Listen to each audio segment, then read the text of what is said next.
Now, theorem number 2, the limits of polynomial functions. So let f be a polynomial of the form f of x is equal to a sub n times x sub x raised to n plus a sub n minus 1 times x raised to n minus 1 plus a sub n minus 2 times x raised to n minus 2 plus until plus a sub 1 times x plus a sub 0. So if c is a real number, then the limit of f of x as x approaches c is equal to the f of c. So this is our f of x. So if according to this theorem, as long as the function is a polynomial function, so whatever the value of c, we will plug into the f of x. Thus, we call it the f of c.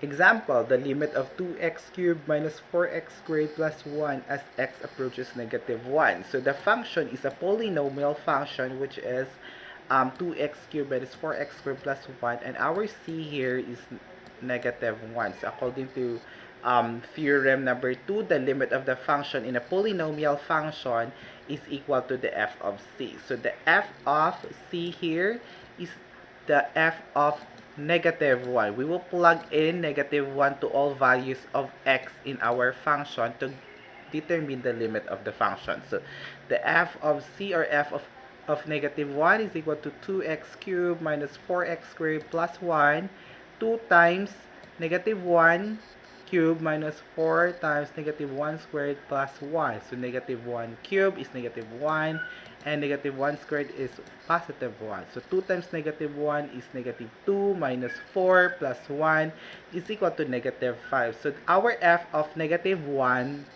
or the f of c here, is equal to negative 5, which is also equal to the limit of the function. So our limit of 2x cubed minus 4x squared plus 1 as x approaches negative 1 is equal to negative 5.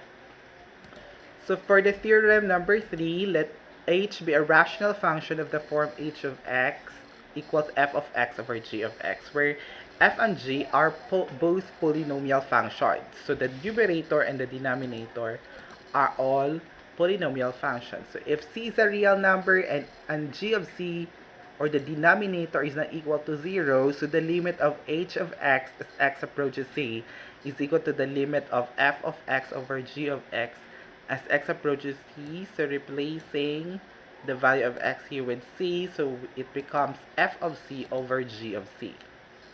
Example, the limit of 1 minus 5x all over 1 plus 3x squared plus 4x raised to the 4th. Now we will just determine the limit and the denominator. It must not equal to 0. So 1 plus 3x squared plus 4x raised to the 4th. Since these are all plus signs, we are assured that this is not equal to 0. Take note, the numerator and the denominator must be polynomial, just like this one. So the f of x here is 1 minus 5x, while the denominator is 1 plus 3x squared plus 4x raised to the 4th.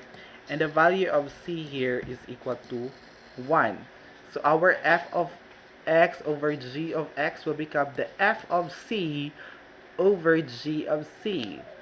So that's f of 1 over g of 1. So 1 minus 5 times 1 all over 1 plus 3, 1 squared plus 4, 1 raised to the 4th. So 1 minus 5 is negative 4. 1 plus 3 plus 4, that's 8. So negative 4 over 8. So simplify it, that's negative 1 half. So this is the f of c or g of c, which is also equal to the limit of the function. So therefore, the limit of 1 minus 5x all over 1 plus 3x squared plus 4x raised to the 4th as x approaches 1 is equal to 1 half. For rational function, we will evaluate square root of x plus 4 as x approaches 0. So that is limit of x approaches 0. So this is 0. 0 plus 4 is equal to 4. So the square root of 4 is 2. So another example, evaluate the limit of square root of x minus 8 as x approaches 2. So the limit of x as x approaches 2 is equal to 2 minus our constant, which is 8 here. So 2 minus 8 is equal to negative 6. Since the n here is equal to 2 and even, and our limit inside the radical sign is a negative sign, this becomes undefined because the square root of negative 6 is equal to an imaginary number. So, the limit of square root of x minus 8 as x approaches 2 is D in E or does not exist. We can see it on the graph. We can see that somewhere at x is equal to 2, there is no graph existing here. The graph starts at x is equal to 8 till infinity.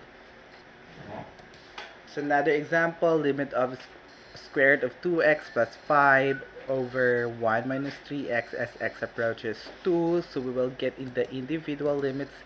Here we could see that our denominator, the limit of 1 as x approaches 2, that's 1 minus 3 times 2. So 1 minus 6. That is equal to negative 5, which is not equal to 0. So let's proceed. So limit of 2x plus 5 as x approaches 2. So 2 times 2 is 4.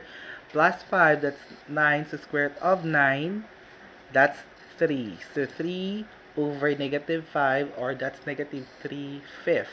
So this is the limit of the function.